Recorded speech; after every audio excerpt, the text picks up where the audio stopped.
Assalamualaikum warahmatullahi wabarakatuh.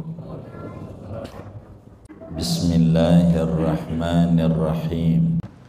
Saudara-saudara sekalian, nanti kita di akhirat itu akan kumpul di padang mahsyar. Allah subhanahu wa ta'ala berfirman pada surat Yasin, "Falyawma la tudlamu nafsun syai'a wa la tujzauna illa ma kuntum ta'malu." Pada hari ini, hari kiamat, tidak ada satu jiwa pun yang dizalimi barang sedikit pun, dan kalian tidak akan dibalas melainkan apa-apa yang dulunya dikerjakan di dunia. Di akhirat, di padang mahsyar itu, saudara, mataharinya tinggi beberapa meter dari kepala kita. Sementara kita nggak pakai sepatu, nggak pakai sendal. Bisa dibayangin panasnya kayak apa. Namun kata Tuhan musannif kita, ada 7 golongan yang mana di akhirat tidak akan kepanasan meski matahari tingginya 1 meter daripada kepala kita. Meski sendal kita tidak ada, sepatu kita tidak ada, enggak bakal kepanasan karena dianugerahi naungan arasnya Allah subhanahu wa ta'ala. Dalam hadis yang sahih, Imam Muslim riwayatkan dalam Sahih Muslimnya, pun juga Imam Bukhari di dalam Sahih Bukharinya dari sahabat Nabi Abu Hurairah radhiyallahu ta'ala an, kata Abu Hurairah, qala Rasulullah sallallahu alaihi wasallam, sab'atun yudhilluhumullahu fi dhillihi yawma la dhilla illa dhilluh. Kata Nabi, ada 7 golongan Allah naungin mereka pada naungan arasnya Allah pada hari di mana tidak ada naungan kecuali naungan Allah. Inilah 7 golongan ini yang gak bakal ngalamin panas, ngalamin stres. Di akhirat nanti ada 7 golongannya, kata Nabi. Mana yang pertama? Al-hukam al-adilu. Pertama, penguasa yang adil, pemimpin yang adil. Begitu, pemimpin yang adil itu enggak bakal kepanasan. Begitu. Dulu ada pemimpin Islam hebat, namanya Umar bin Khattab radhiyallahu anhu.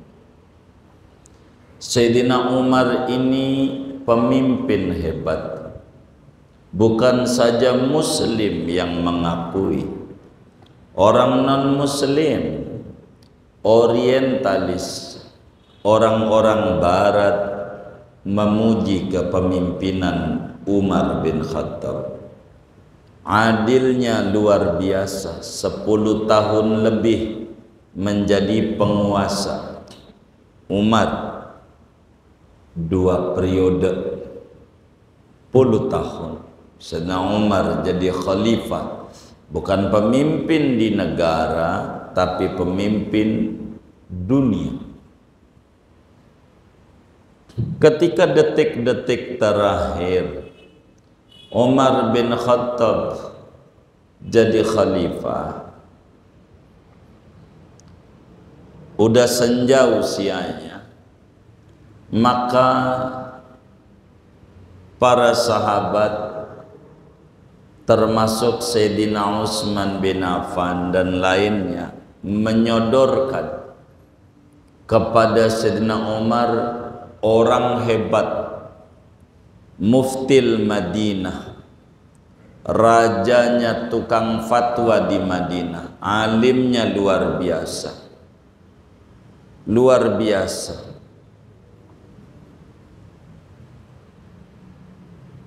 Namanya Abdullah bin Umar bin Khattab, anaknya disodorin maju aja jadi pemimpin Islam.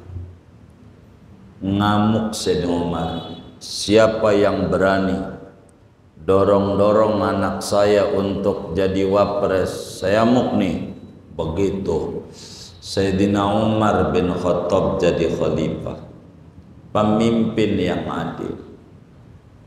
Dia join, orang dorong, orang pinternya Masya Allah. Anaknya namanya Abdullah bin Umar, pinter, makamnya di Mekah. Insya Allah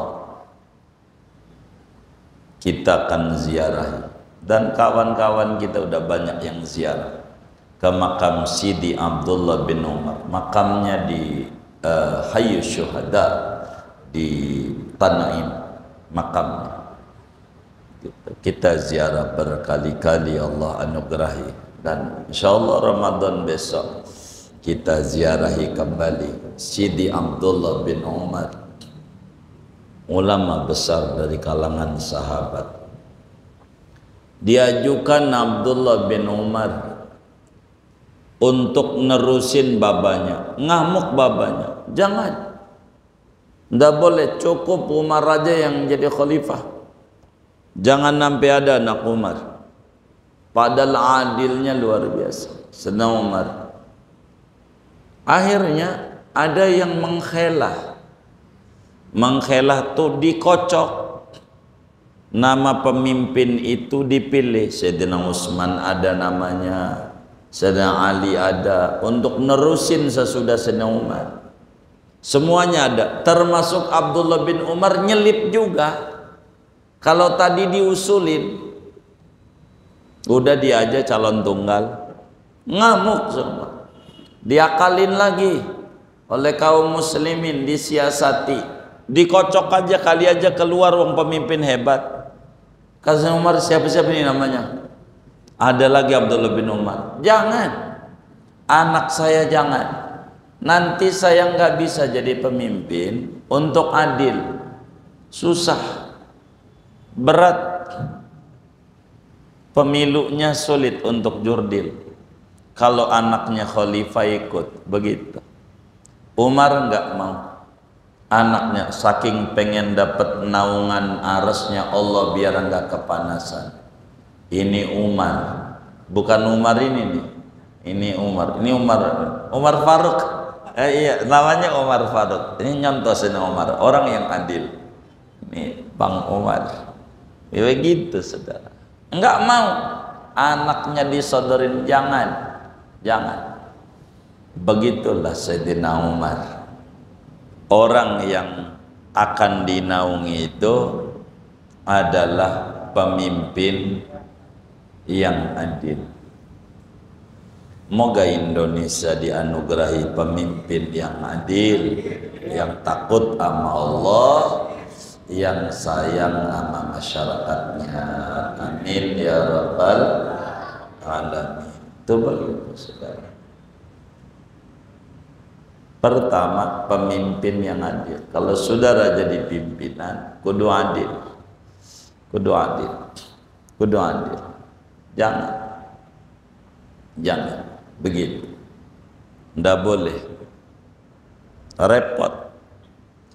Begitu nantinya nepotisme, ndak boleh. Begitu ntar miring. Begitu, jadi harus adil. Itu satu yang dapat naungan arasnya Allah, nggak kepanasan. Kedua, alladzina ya'buduna Allah fi syababihim, orang yang sejak muda gemer ibadah, gemer ngaji, gemer sholat, gemer taklim, gemer zikir sejak muda. Ini dapat naungan arsy-Nya Allah. Kalau masih muda demen ngaji, begitu. Kalau masih muda enggak demen ngaji, ditanya, tong kagak ngaji, nanti aja beh kalau udah tua. Ini masih bagus, masih mulia di mata agama. Anak muda nih yang demennya nongki apa itu ya, nongkrong, itu enggak ngaji, masih bagus. Dia di hatinya ada niat mulia, kalau udah tua mau ngaji. Niatnya ini luar biasa. Niatnya. Nanti aja beh kalau udah tua ngaji. Bagus. Yang enggak bagus yang mana? Ini yang udah ubanan nih. Yang udah ubanan. Ini zaman namanya disebut zaman perubahan, bukan zaman perubanan. Begitu. Zaman apa? Perubahan. Begitu. Jadi saudara, kita yang udah tua nih, yang udah tua, kong kagak ngaji, entar aja kalau. Ini kalau apa kira-kira? Hah? Kalau mati mau di ngajiin, enggak ada entar yang udah tua mah. Emang udah kudu. Kalau muda entar, kalau tua ngaji tuh. Ada niat. Ini yang tua nih, entar kalau muda kan nggak mungkin. Hah? Kalau pikun ketambah kagak tahu tempatnya, maka enggak ada tawar menawar yang udah tua nih kudu demen ngaji. Untuk apa? Untuk ngelegain kuburan kita. Orang tukang ngaji itu kalau mati nanti kuburannya luas, namanya menjadi raudhah min riyadil jannah. Kalau tukang ngaji udah tua. Jadi jangan sampai kita nggak ngaji udah tua. Biar kata jiping gitu loh. Apa jiping tuh ya? Ngaji kuping ya. Jiping tuh ngaji kuping, udah ngaji aja gitu. Jider iya saudaranya tuh ngaji nyender, nggak apa-apa, yang penting ngaji, nyelamatin. Ngaji itu manfaatnya besar, nyelamatin. Udah ngeganti kita punya kaki melangkah yang kagak-kagak, ngegantiin yang dulu-dulu. Udah ngaji aja, ngaji begitu bagus. Ngaji itu bagus. Biar kata niat kita nggak lurus, masih bagus. Ngaji itu nanti ketarik sama yang lurus. Sebab humul qaumu la yashqa bihim jalisuhum. Itu perkumpulan yang tidak bernasib sial orang yang kumpul duduk di situ. Laksana kita rambutan busuk kumpul di peti bareng-bareng dengan rambutan bagus. Kira-kira harganya sama enggak? Kenapa sama? Borongan. Karena kumpul di situ, yang busuk juga bernilai bagus. Itu pentingnya ngaji. Enggak apa-apa. ngaji aja, ngaji aja. Cuman kalau ngaji tuh udah tua ngaji, kuncinya satu, kudu sabar, kudu sabar. Dan sabarnya ini bukan tingkat ecek-ecek, tapi tingkat dewa. Apa itu dewa tuh ya?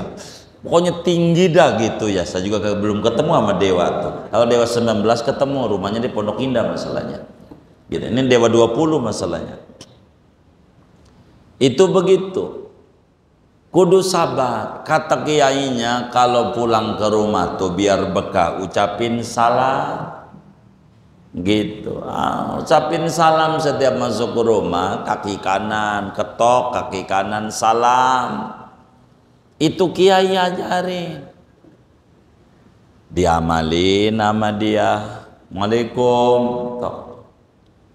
Bangsat doang lu bang ngagetin, dikata bangsat. Ya karena emang nggak pernah tadinya nih ngamalin, dikata bangsat.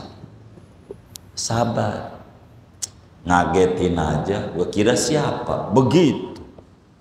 Alhamdulillah pas ngaji cakep, begitu mestinya. Kagak. Itulah yang kita kudu sabar.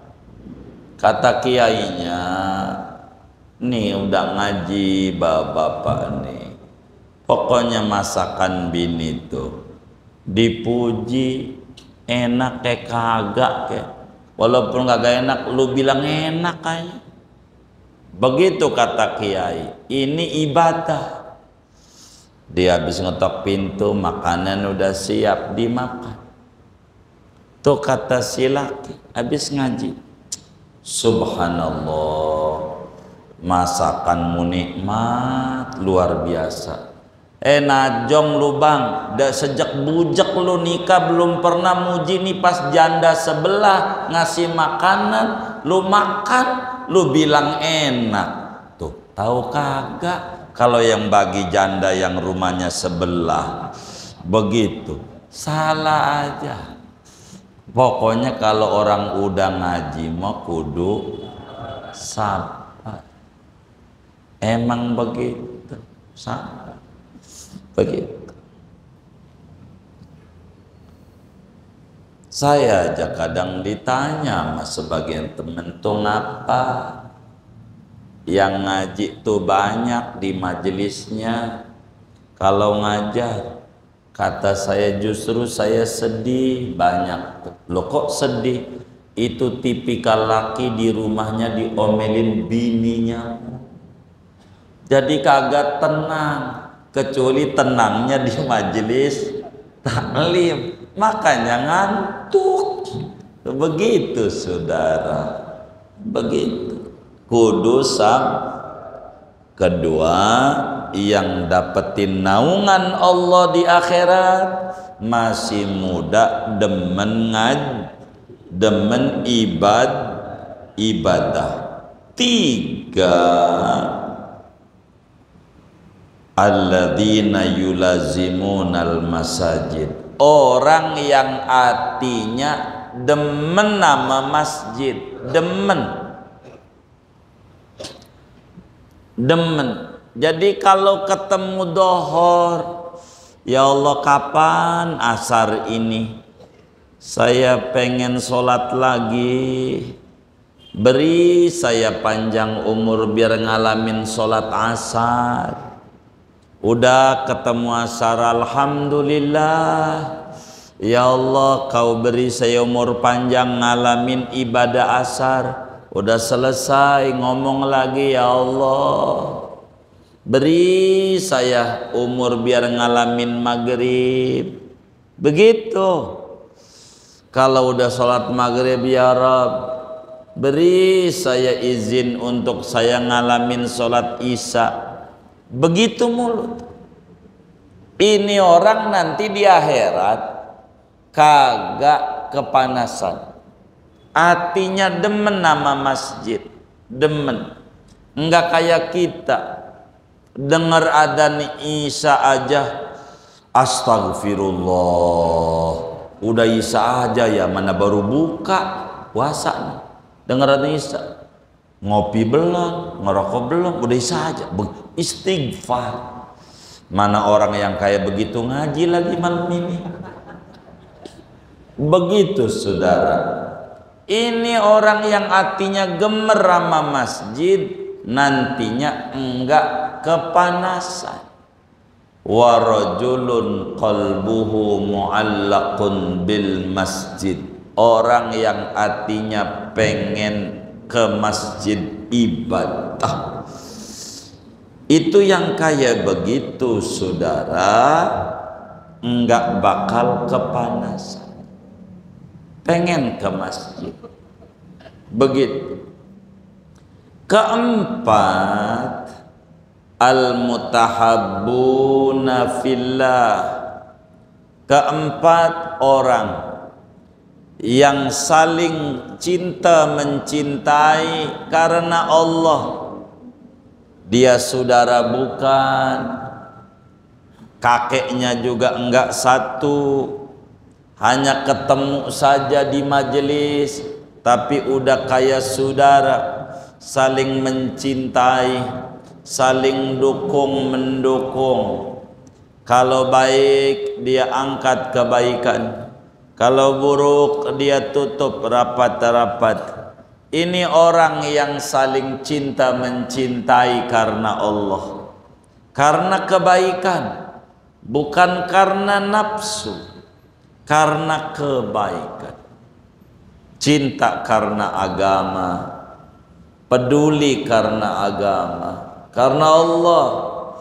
Yang kayak begini nih nanti di akhirat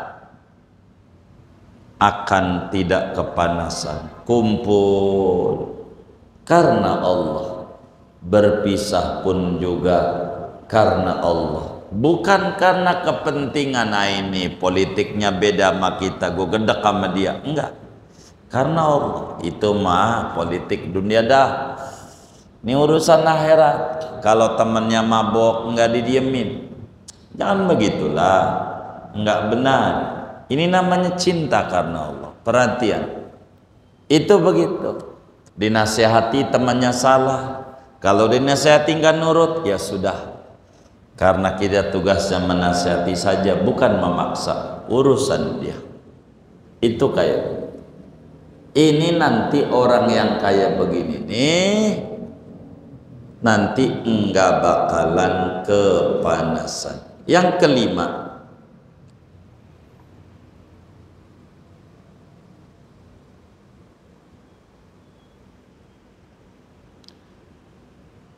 alladzina yu'adduna shadaqatim, orang yang demen berbagi.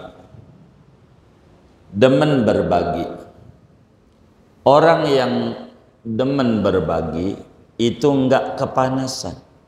Sebab nanti sodakohnya bakalan jadi payung yang nutupin dia. Jadi kalaulah ada kotak amal Jumat lewat, jangan pura-pura merem. Kan ada yang pura-pura merem ya, udah lewat baru melek.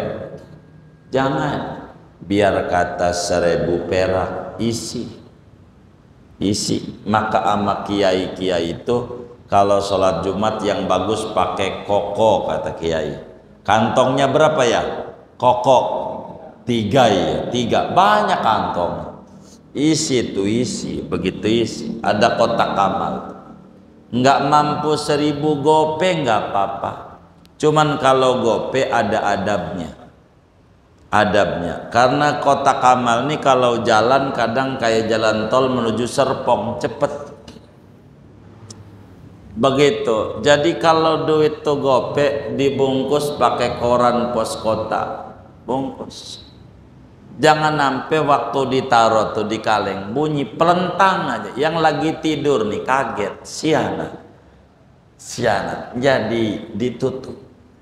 Begitu. Biar jangan bunyi pelentang tuh bikin kaget orang lagi tidur, sianat. Gitu, isi. Biar gope nggak apa-apa. Jangan sampai kagak. Sebab orang yang rajin sodakoh kelak di akhirat akan dinaungi oleh arasnya Allah sehingga enggak ngalamin kepanasan. Sedekah. Sekarang ini alhamdulillah saudara, banyak orang yang demen sedekah. Kadang bagi sembako, dianterin ke rumah-rumah, nggak minta dikasih. Sekarang minyak nggak beli, bini nggak beli. Apanya? Oh zaman, iya zamannya iya. Jadi orang pada gemar sedekah. Ini apa bang? Saya sedekah. Iya bagus. Sedekahmu diambil. Nyogok bukan sedekah. Oh iya deh sedekah ambil. Begitu. Jadi begitu. Jadi kalau orang datang bawa itu Indomie, tanya, ini nyogok bukan sedekah? Iya baik. Bawa sedekah nggak apa-apa. Gitu. Ganjaran sedekah. Gitu. Bawain Indomie, bawain ini. Orang sedekah. Nyantuni biarin aja begitu. Yang tadinya nggak gemar sedekah pengen sedekah begitu. Sekarang nih nggak tahu kalau udah lewat 14 Februari mah begitu. Itu begitu. Udah berapa tuh ya? 5, 6. Karena adalah orang yang diajak oleh perempuan cantik.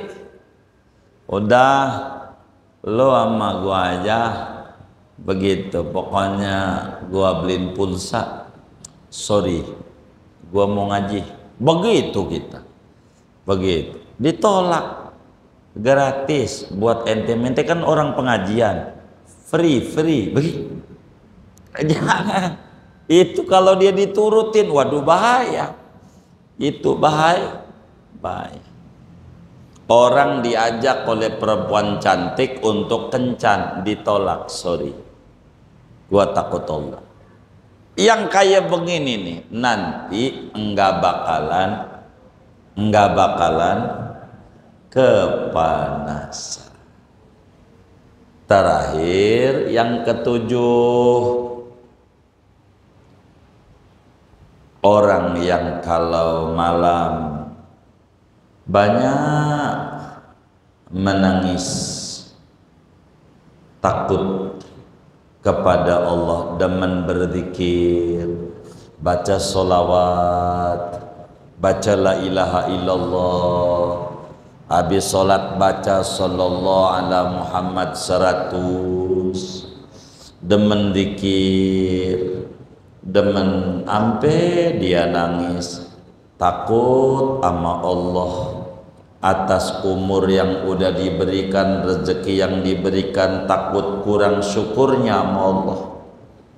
Orang yang demen menangis takut sama Allah pagi dan petang, siang dan malam, banyak berzikir sama Allah, banyak doa, banyak menangis, banyak memohon sama Allah, menyesali perbuatan dulu-dulu yang banyak melanggar perintah Tuhannya. Tetesan air mata itu akan menjadi naungan di akhirat nanti, akan jadi naungan sehingga tidak kepanasan. Sementara semua makhluk di padang mahsyar mereka dijemur yang mataharinya tingginya semeter 1000 tahun. Panasnya kayak apa? Pikirin 7 golongan ini yang Allah kasih selamat. Mudah-mudahan kita masuk salah satunya sehingga kita pun juga selamat, dapat naungan Allah, naungan arsy Allah pada hari yang tidak ada naungan sama sekali. Amin ya rabbal alamin. Segini aja dah ngaji kita. Ada yang ditanya mungkin dari materi ini, atau di luarnya sebelum doa dipersilahkan. Wallahu a'lam.